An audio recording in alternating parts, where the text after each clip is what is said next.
Fala galera do YouTube, beleza? Beijo pra mim aqui, trazendo pra vocês mais vídeo dessa vez. É de uma série nova, chamada Bad Mostra Mods. Bom pessoal, lógico que eu vou mostrar mods, né? Não vou mostrar esse mod aqui, ó, de animação. Bom, porque no próximo vídeo eu mostro aquele viado também. E esse daqui também, né? Vou mostrar. Deixa tudo. Bom pessoal, esse aqui é mod dos youtubers. Você tem que pegar aqui, ó, invocar a irmã.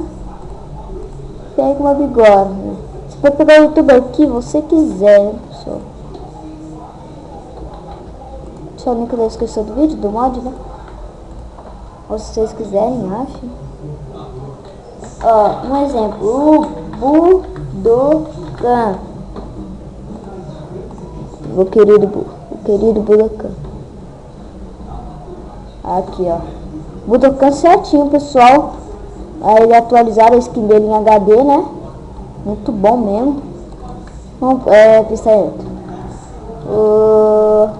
O Diniz.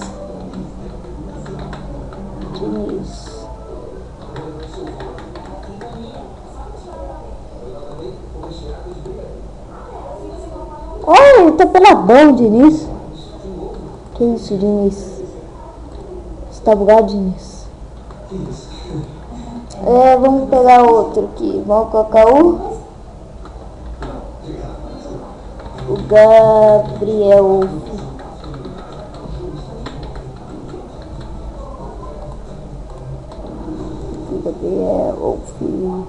Fala, rapaziada, beleza?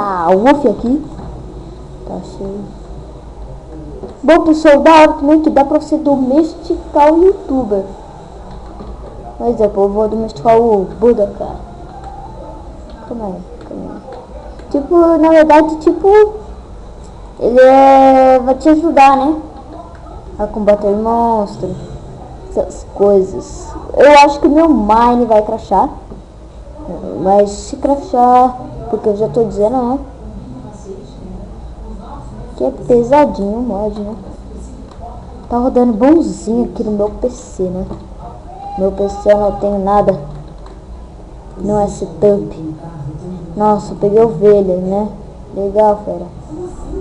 Ó, vamos pegar aqui. Aranha normal. Você tem que dar um diamante aqui. Ó, thank you, Deadpool. Aqui, aí dá a armadura pra ele. Aí depois coloca a aranha. Ele ataca a aranha, pessoal, ó. Ele te ajuda, ele te salva, né? Aqui, ó. Muito bom, pessoal, o mod, né? Mas, pessoal, é isso. Espero que vocês tenham gostado. Se vocês gostaram, deixa o like aí. Se inscreva no canal se vocês não forem inscritos. É isso. Nos vemos no próximo vídeo. Valeu, falou, tchau e foi. Até a próxima. Tchau!